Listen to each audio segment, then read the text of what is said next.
Bonjour à tous et bienvenue pour cette nouvelle vidéo de Kimi ASMR.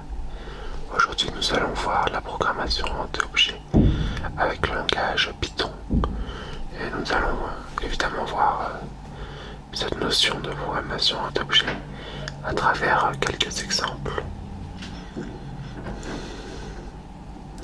J'ai rappelé la définition de la programmation d'objets telle qu'elle est que j'ai trouvée sur Wikipédia pour faire simple.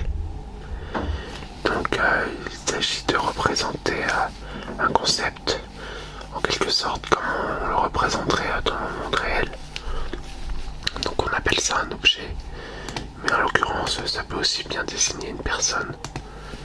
Et donc c'est une entité qui est pensée comme ayant une structure interne, c'est-à-dire qui est composée de plusieurs variables qui représentent les états d'un objet ou d'une personne et qui dispose également de méthodes qui représenteront le comportement de cet objet. Par exemple, une méthode, en l'occurrence une méthode, c'est une fonction associée à un objet. Et en l'occurrence, cette méthode pourrait permettre de faire changer l'état de l'objet. Par exemple, une méthode réveillée qui indique qu'un être humain est passé du mode sommeil au mode à l'état réveillé, par exemple, pour faire simple. Les objets peuvent donc, une fois qu'on a plusieurs objets créés, on peut les faire interagir entre eux. Donc, on peut les faire interagir entre eux.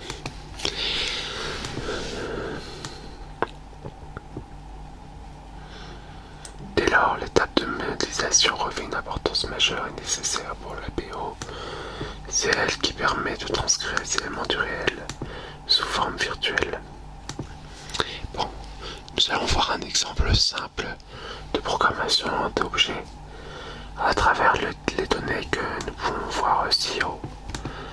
Donc, qui concerne des youtubeurs, dont une youtubeuse ASMR. Donc Cyprien, que vous connaissez tous, Péléga ASMR, ainsi que la youtubeuse Marie Saint-Filtre. Nous allons donc dans un premier temps créer une classe youtubeur.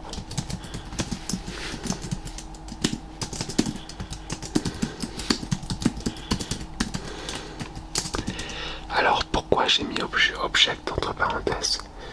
Car il se trouve que c'est la classe mère de toutes les classes.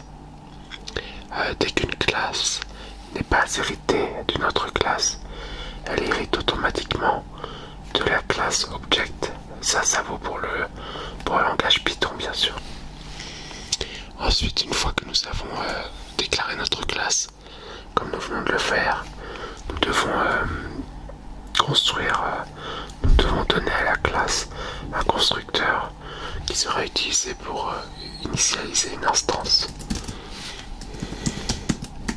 Nous faisons cela avec la fonction init qui a la particularité d'être entourée de double underscore. L'argument self, qui donc apparaît coloré en vert, désigne l'objet en lui-même, désigne l'instance d'un objet en lui-même. Sachant que, donc pour préciser ce que c'est une instance pour ceux qui ne le sauraient pas, une instance, c'est une version d'une classe. C'est donc, il y a une seule classe, mais il peut y avoir une infinité d'instances pour cette classe. Par exemple, si je crée une classe youtubeur et que que j'instancie les objets entre guillemets Cyprien, Péléga ASMR et Marie Saint-Filtre, j'aurai donc 3 instances de la même classe. Donc en premier argument, nous pouvons préciser le nom de l'objet en question.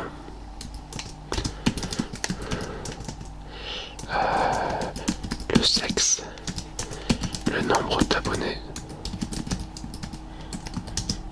le nombre de vues. Alors excusez-moi d'alterner anglais et français.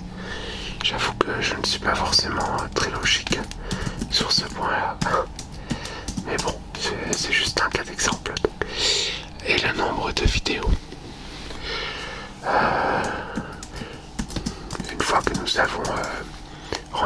les arguments. Nous devons passer ces 5 arguments-là. Nous devons les donner en argument aux variables appartenant directement à l'instance. Donc je vais vous montrer. La self.name égale name.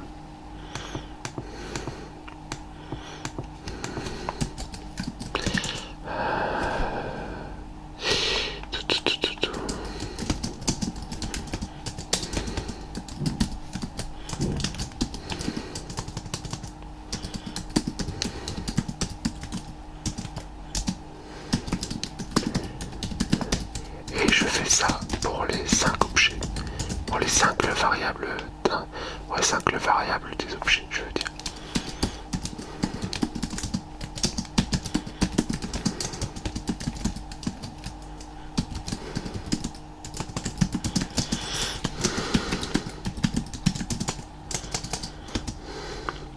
Je suis donc en mesure d'initialiser un objet qui prendra donc, qui disposera de ces 5 valeurs.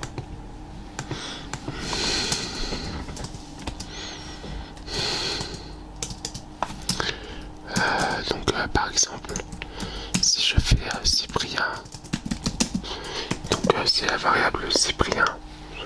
Donc en langage Python, on n'a pas besoin de déclarer les variables avant de les utiliser, c'est-à-dire de les déclarer avec un mot-clé spécifique. On peut directement écrire par exemple Cyprien égale.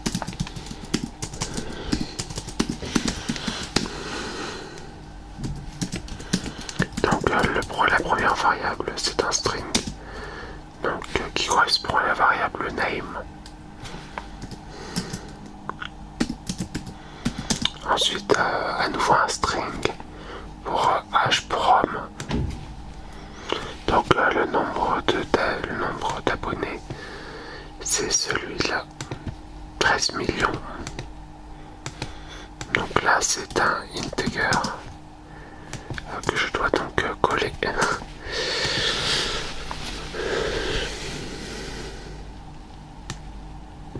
Le nombre de vues qu'a fait Cyprien sur l'ensemble de sa chaîne. Et le nombre de vidéos qui est donc de 156. Donc comme ça, j'instancie donc une nouvelle instance de ma classe que je peux ensuite utiliser. Je peux ensuite faire print Cyprien NB subscribers.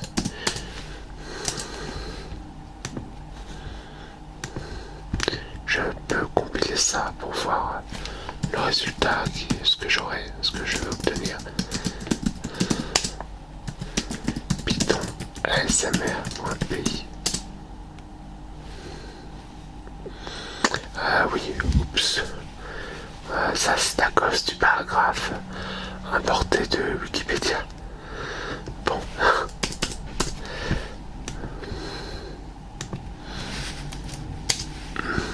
Non, ce n'est pas pour ça. Curieux.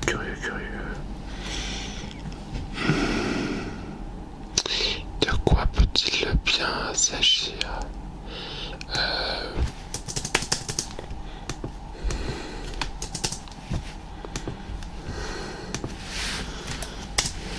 Bon, je ne sais pas exactement de quel caractère est-ce qu'il s'agissait.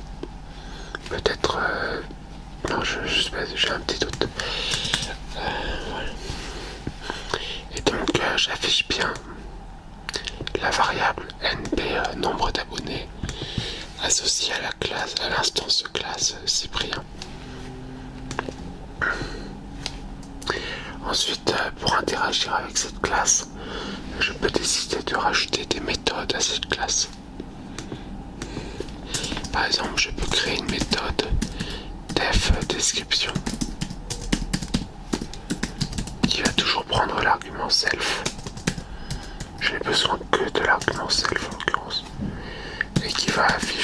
exemple le nombre d'abonnés, self qui va afficher un condensé d'informations sur le youtubeur en question.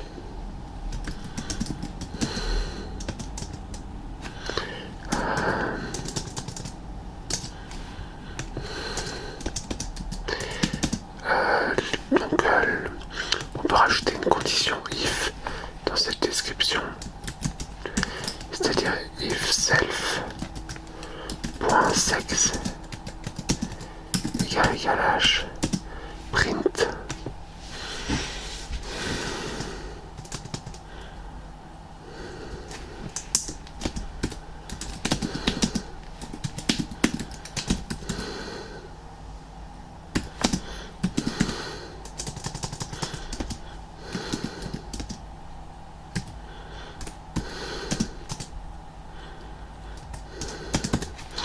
on va rajouter le nombre de subscribers.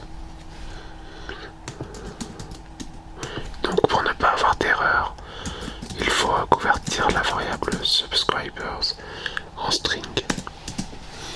Sinon on obtiendrait une erreur de compilation. On peut rajouter une virgule à cela.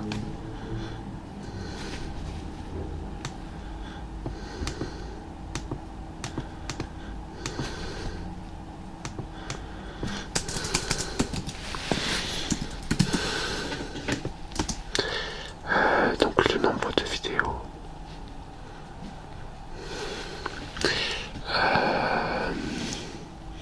Ok.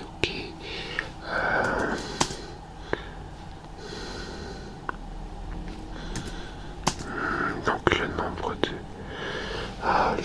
le nombre de vidéos et comment je peux tourner la phrase ensuite. Et qui a fait...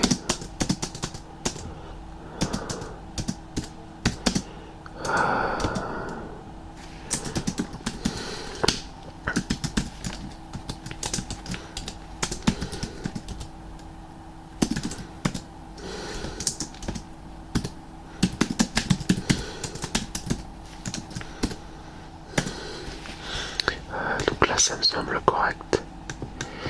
Et donc je vais pouvoir appeler cette variable là en appelant Cyprien.description.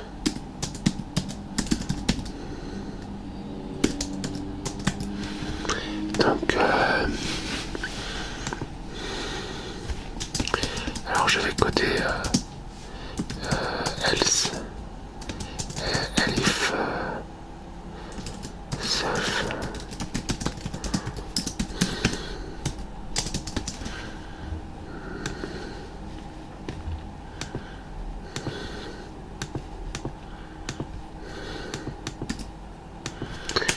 qui va donc afficher est une youtubeuse si jamais il s'agit d'une femme. Nous allons donc tester cette fonction en description. Objet youtubeur n'a pas d'attribut subscribers. Oui, effectivement.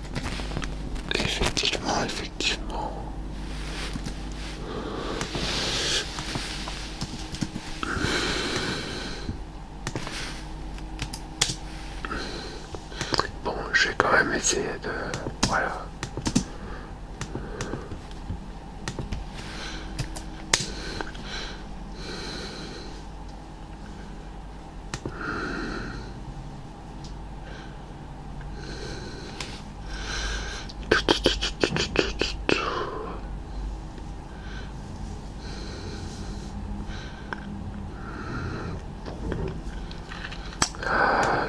Pourquoi cette virgule? Ah ok.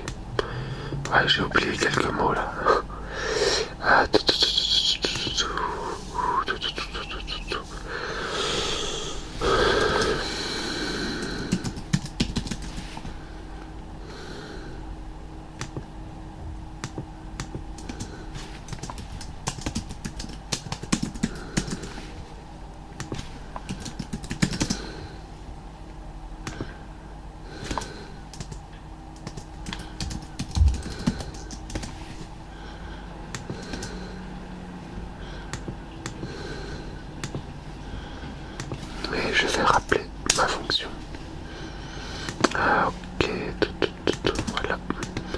là, je devrais obtenir une phrase un peu plus correcte. Ouais, je suis vraiment étourdi. Étourdi, étourdi.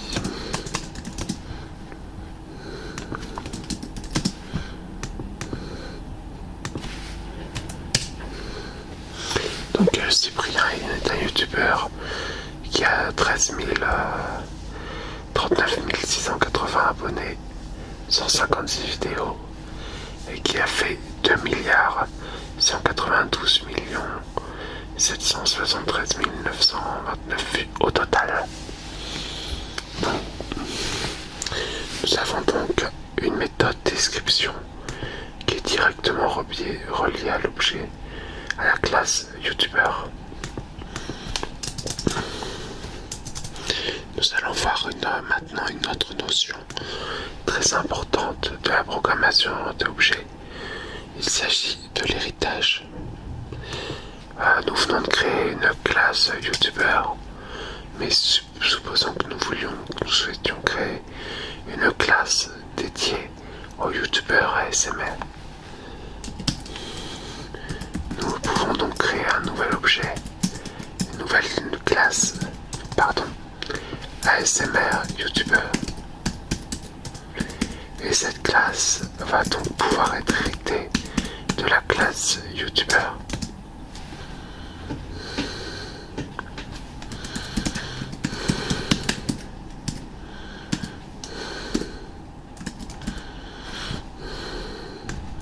Nous pouvons donc reprendre tous les paramètres de la classe mère et rajouter un paramètre propre à cette classe héritée. Par exemple, le paramètre best trigger, qui est le terme trigger étant utilisé pas mal en ASMR. Nous allons donc pouvoir reprendre toutes les variables de la classe mère et rajouter la variable best trigger.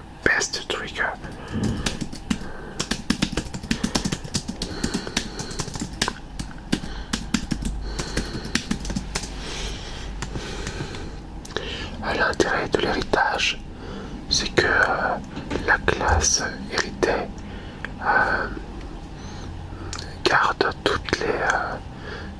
hérite de toutes les méthodes de la classe mère.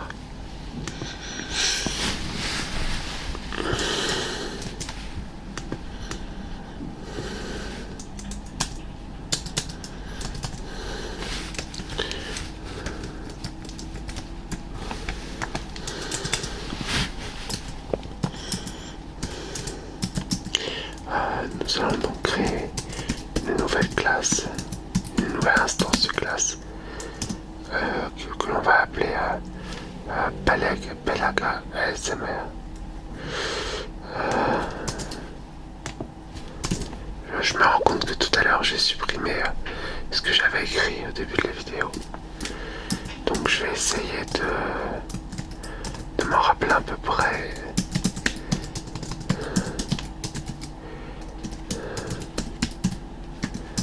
Pelaga ASMR F. Le nombre d'abonnés, c'était environ 850 000, il me semble. Donc le nombre de vues au total, c'était environ 176 millions.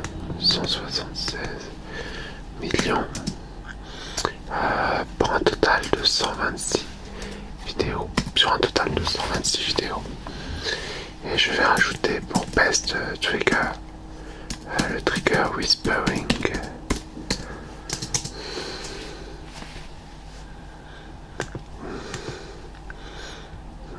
Et je vais bien sûr appeler ASMR youtubeur, voilà.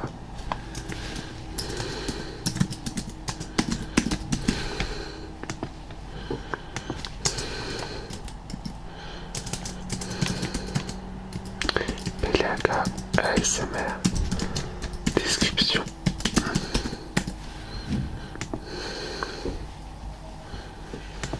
Et je vais compiler. Nous obtenons donc la description de Pelaga ASMR.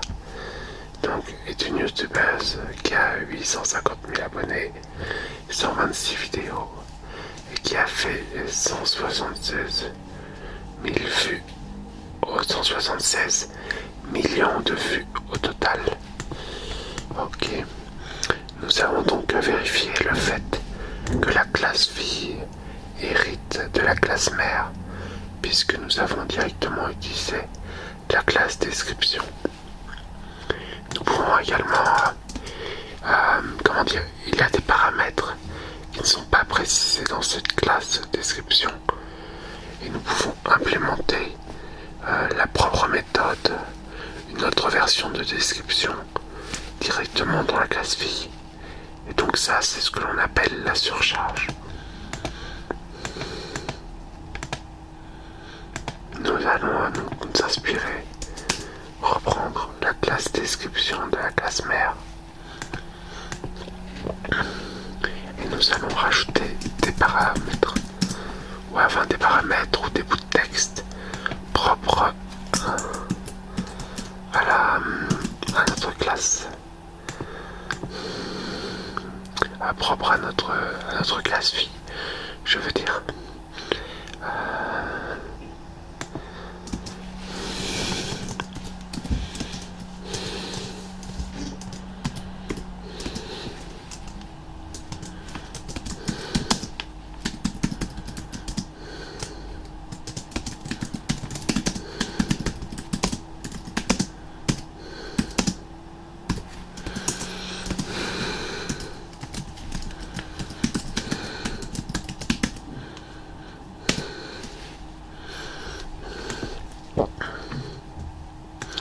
Nous allons rajouter ce bout de texte dans la description afin que tous les paramètres de la classe soient pris en compte dans la fonction de description.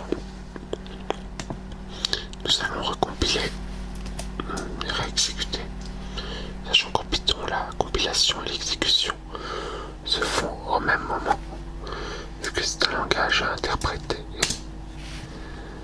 Et là, nous obtenons bien la description de la classe fille.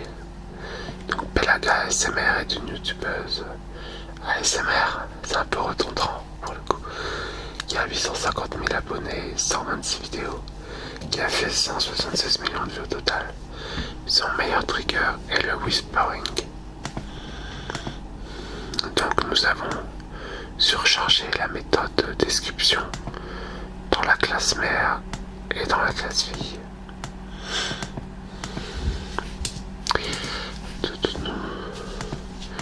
Donc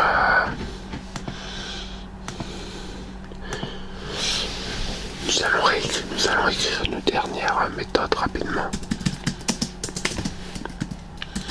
qui va calculer le nombre moyen de vues par vidéo.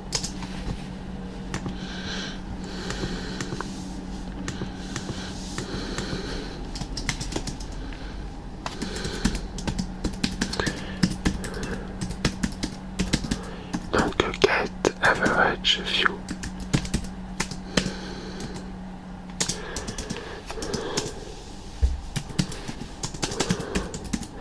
Average égale donc égale nbvu égale self nbvu sur self.nb vidéo et retourne average. Nous pouvons donc, si je ne me trompe pas, si je n'ai pas fait d'erreur, récupérer la moyenne de vues pour chaque vidéo à partir de l'extérieur de la classe, aussi bien pour Cyprien que pour Pelaga ASMR.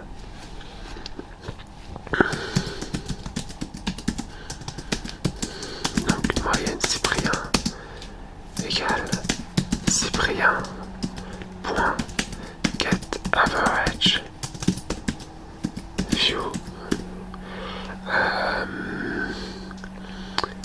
get average view. Sachant que le self, au lieu d'être passé un paramètre ici, correspond à ce paramètre-là.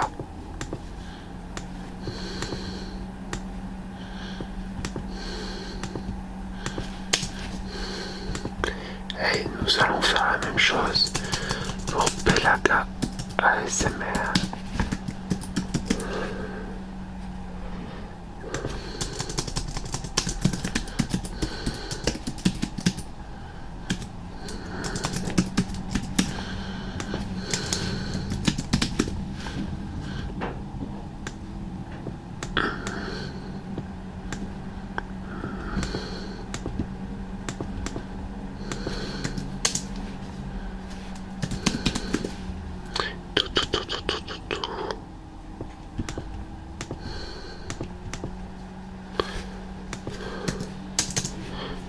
Bon, j'ai l'impression d'avoir un peu oublié Marissa Filtre au cours de cette vidéo finalement.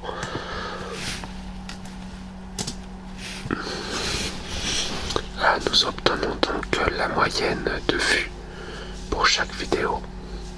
Donc pour Cyprien, nous obtenons une moyenne de, si je ne me trompe pas, 14 millions de vues par vidéo en moyenne. 14 millions 56 243 vues par vidéo en moyenne. Et pour Pelaga ASMR, nous obtenons environ 1,4 million de vues par vidéo. 1 396 825 vues pour être précis par vidéo. Donc oui, c'est assez, ça semble assez cohérent. Donc comme nous venons de le voir à travers des exemples simples, nous pouvons donc créer des classes qui interagissent entre récupérer des données depuis de l'extérieur d'une classe, utiliser une classe mère pour récupérer des pour créer une classe fille. Nous avons également vu comment surcharger une méthode, tout simplement à travers la méthode description. Voilà, donc ça fait déjà pas mal de choses pour une vidéo. Il y aurait évidemment beaucoup d'autres méthodes que l'on pourrait rajouter. Et j'espère que vous avez apprécié cette vidéo. Et je vous dis à très bientôt pour une nouvelle vidéo. Bye bye. Bye bye.